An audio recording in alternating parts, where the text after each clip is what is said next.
I've heard it said of homosexuals that it doesn't matter how you were born, you need to be born again. How do you minister to those in San Francisco who are living in the homosexual lifestyle? That's good. That's good. I will say, man, my compassion, my life, my thought pattern, my love, everything has changed in that sense, as far as it has really grown since I've been in San Francisco. I mean, like I said, the issues, the sin issues are so much more glaring. But you know, the way I approach that is the same way I approach a couple that's ready to divorce. One of the issues that the homosexual community and those who struggle with it, the reason why a lot of them have a problem with the church is we treat it as a sin that's so much worse than the others.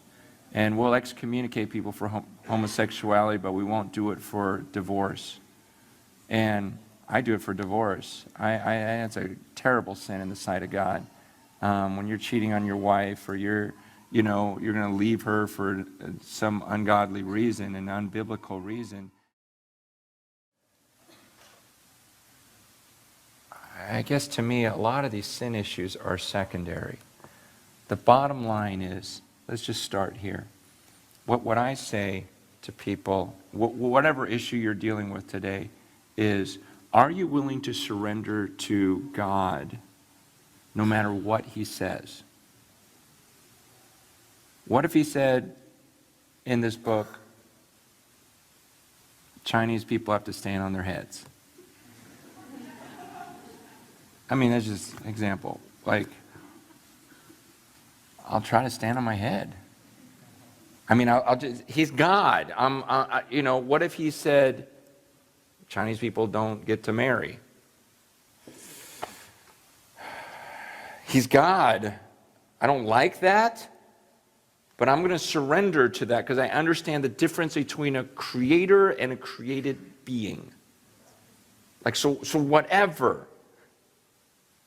And before we even get to what does this book actually say, I have to say, do you just surrender? Would you surrender? I mean, if you disagree with God on an issue, would you still submit to Him? I really believe that's the core issue here. And then to say, if so, which that's the type of person I want to be also, then let's look at this book together. Because a lot of what following Jesus is about, deny yourself and pick up your cross and follow me. A lot of this is about beating your body and making it your slave. It's about not doing some of the things you very much want to do. That's just a major part of what it means to follow Jesus. And so it's not even I don't even think that's the core issue. That's not the first thing I talk about. If two guys come in holding hands or whatever, that's not the first thing I'm going to address. I really think we jump to that too quickly, rather than saying, okay, at the core of your being, do you believe in a creator? And if He is your creator, would you surrender to whatever He asked you to do? And if so, then, maybe I'm wrong on some of this. I mean, I'm a human being. I'm going to be off on things. Let's study this book together. Let me teach you how to study the book, and then you tell me, what does it say? But I just think we've done a very poor job as a church with a lot of sin issues. I personally, from my best understanding of Scripture, of this book, I go, man, it appears to be a sin to me.